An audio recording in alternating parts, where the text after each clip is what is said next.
नमस्कार शेतकरी मित्रांनो, आता आपण जी माहिती घेऊन आलो ती म्हणजे पीक विमा संदर्भात या संबंधी डायरेक्ट कृषी मंत्र्यांनी विधानसभेत काय घोषणा केलेली आहे ही माहिती आता आपण या व्हिडिओच्या माध्यमातून जाणून घेणार आहोत। आणि डायरेक्ट कृषी मंत्र्यांनी डायरेक्ट विमा कंपन्यांवर नाराजी व्यक्त केलेली आहे। तर काय म्हणतात कृषी मंत्री आणि केव्हापर्यंत शेतकऱ्यांना पीक विम्याचे जे पैसे आहेत नुकसान भरपाई पोटी ते केव्हापर्यंत या शेतकऱ्यांच्या खात्यामध्ये जमा होणार आहे या संबंधी आता डायरेक्ट विधानसभेतील जी घोषणा झाली ती आपण बघणार आहोत। आणि या संबंधी आपल्या राज्याचे कृषी मंत्री दत्तात्रय मामा भरणे यांनी काय म्हटलेले आहे ते सुद्धा आपण बघणार आहोत। तत्पूर्वी तुम्हाला एक छोटीशी विनंती आहे, तुम्ही जर आपल्या चॅनलवर नवीन आला असेल तर चॅनलला लाईक शेअर आणि सबस्क्राईब करायला विसरू नका आणि व्हिडिओ हा शेवटपर्यंत नक्की बघा।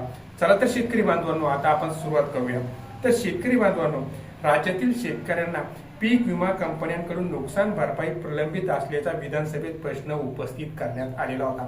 आपल्याला माहिती जे पावसाळी अधिवेशन सुरू आहे त्या पावसाळी अधिवेशनामध्ये विरोधी पक्षाकडून हा प्रश्न उपस्थित करण्यात आलेला आहे की पीक विमा कंपन्यांकडून नुकसान भरपाई प्रलंबित असल्याचे विधानसभेत प्रश्न उपस्थित करण्यात सुद्धा आलेले होते।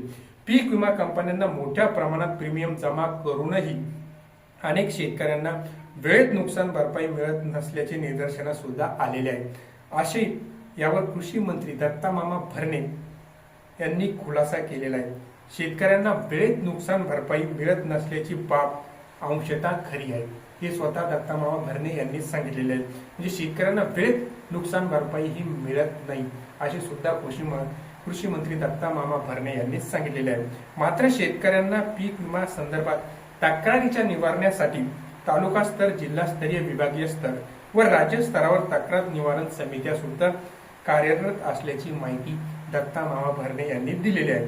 अशातच जर बघितलं आपण याबाबत जे नरेंद्र भोडेकर भंडारा, किसान वानखेडे उंबरखेड, शिरीष कुमार नाईक नवापूर, विजय वडेट्टीवार ब्रह्मपुरी, अमीन पटेल मुंबादेवी आणि इतर आमदारांनी प्रश्न उपस्थित केलेला आहे। राज्यात विशेषतः यवतमाळ झाला, नंदुरबार झाला, जर बघितलं आपण जळगाव, छत्रपती संभाजीनगर, धाराशिव जिल्ह्यात अतिवृष्टी आणि नैसर्गिक आपत्तीमुळे जे गहू होतं, मका होती, केळी होती, आंबा होती, सोयाबीन होती, कापूस होती, तूर होता, धान होतं, या पिकांचे जे नुकसान झालेलं होतं पण शेतकऱ्यांना जो पाहिजे त्या प्रमाणात पीक विमा योजनेतून मदत मिळाली नसल्याचे त्यांनी सांगितलेले आहे। हे प्रश्न खरे आहे असा आणि हे खरे आहे याबाबतचा प्रश्न सरकारला विचारण्यात आला।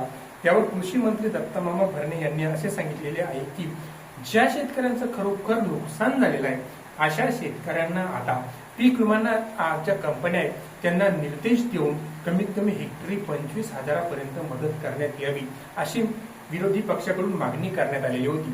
यावर जर आपण बघितलं तर आपल्या राज्याचे कृषी मंत्री यांनी काय सांगितलेले आहे आता आपण ते बघूया।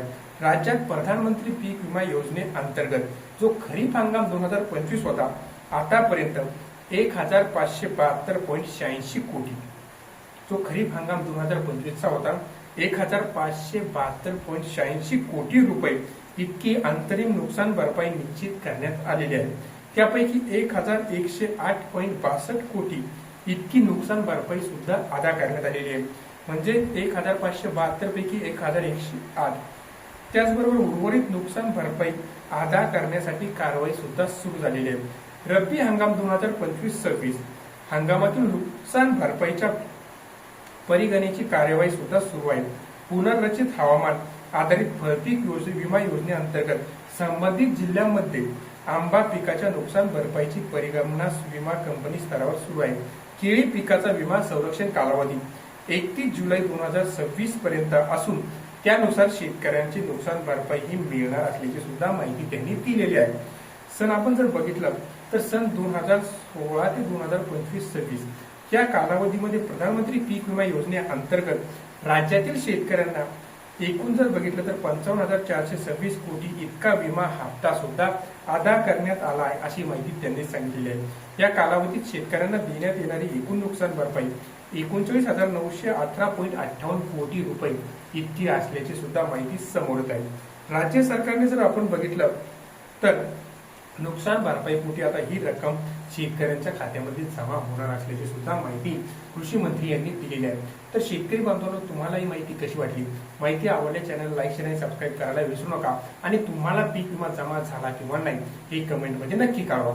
धन्यवाद.